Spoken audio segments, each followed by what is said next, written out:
Hello students, आज का हमारा टॉपिक है authority and responsibility.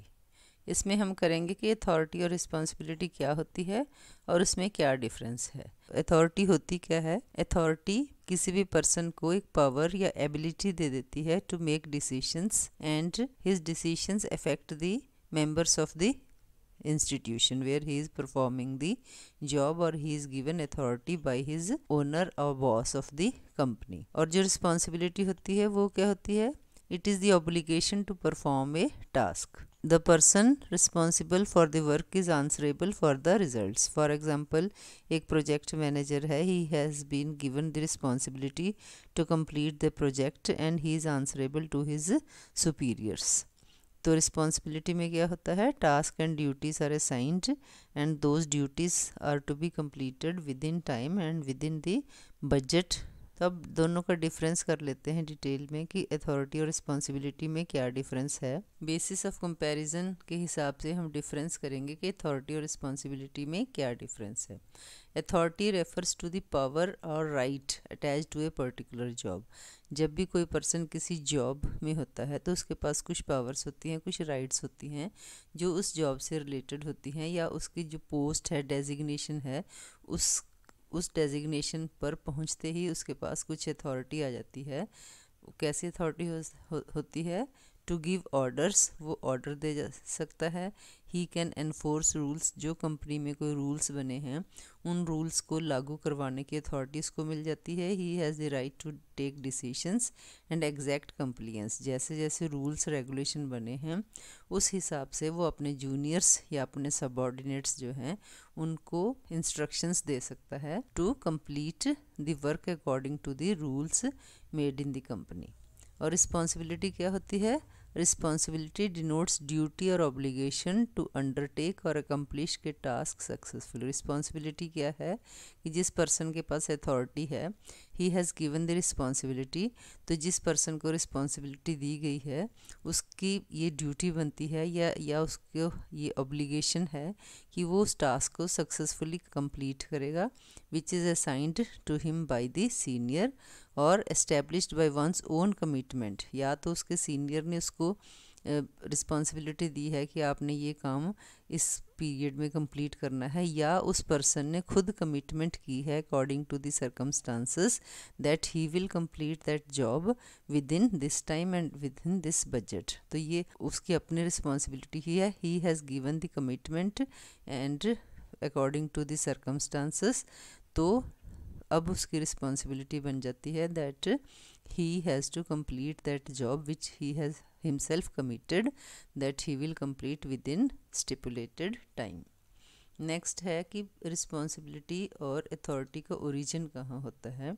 Authority normally arises because of position of the boss. Authority किसके पास होती है? It is with the boss. When you are appointed for a post as a boss, with that post you get some authority to perform your duties. तो इसलिए जो इसका origin होता है, इसका ओरिजिन होता है बिकॉज ऑफ पोजीशन। जो पोजीशन है आपके पास, उस पोजीशन के हिसाब से आपके पास अथॉरिटी होती है। और रिस्पॉन्सिबिलिटी कहाँ अराइज होती है?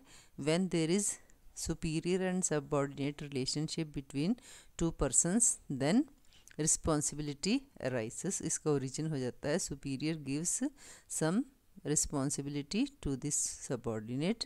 Next basis is delegation. Authority can be delegated by a superior to his subordinate. Delegation of authority क्या होती है कि when authority is to be delegated to some other person. The authority who can delegate the authority, senior can delegate the authority to his subordinate, because when responsibility is given, some authority is also given to complete that responsibility. Delegation कब होगी कि senior he will delegate some authority to the subordinate. तो यहाँ क्या है? it is inherent in the task assigned. it is inherent in the task assigned का क्या meaning है कि when the task is assigned, authority is also given to complete that responsibility. Next is flow. Flow means कि authority और responsibility flow कैसे होती है। Authority flows downward from superior to subordinate. ये अथॉरिटी जो है दैट फ्लोज डाउनवर्ड, डाउनवर्ड मतलब from superior to subordinates. For example ये है, जैसे मैनेजर है, he gives some authority to the assistant manager.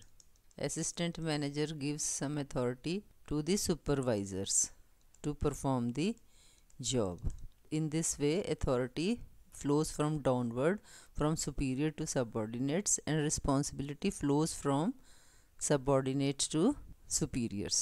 From subordinate जो है उसके पास रिस्पॉन्सिबिलिटी जैसे जैसे नीचे जाई जाती है तो रिस्पॉन्सिबिलिटी बढ़ती जाती है और अथॉरिटी कम होती जाती है, कि जैसे सुपीरियर्स हैं ये अपवर्ड चलती है. Subordinates they are given more responsibility and superior are having less responsibility.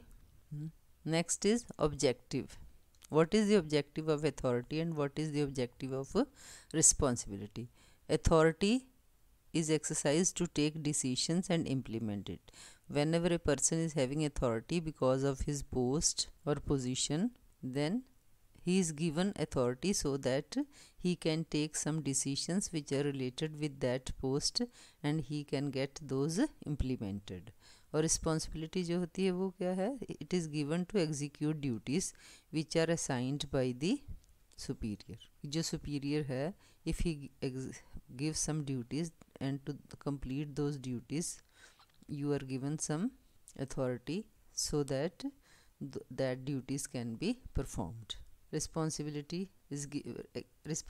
इसीलिए दी जाती है ताकि आप अपनी ड्यूटी को अच्छी तरह निभाएं. रिस्पॉन्सिबिलिटी कैसे दी जाती है कि you are given a deadline that within this time you have to complete the job और these are the duties which you have to perform when you are executing your responsibility. तो इसलिए जो duties जो हैं they are assigned by the superior and completed by the subordinate. Students, this was the difference between authority and responsibility. मिलते हैं मेरी next video में. अगर आपको मेरी वीडियो पसंद आई हो तो आप लाइक, शेयर और सब्सक्राइब कर सकते हैं. Thank you.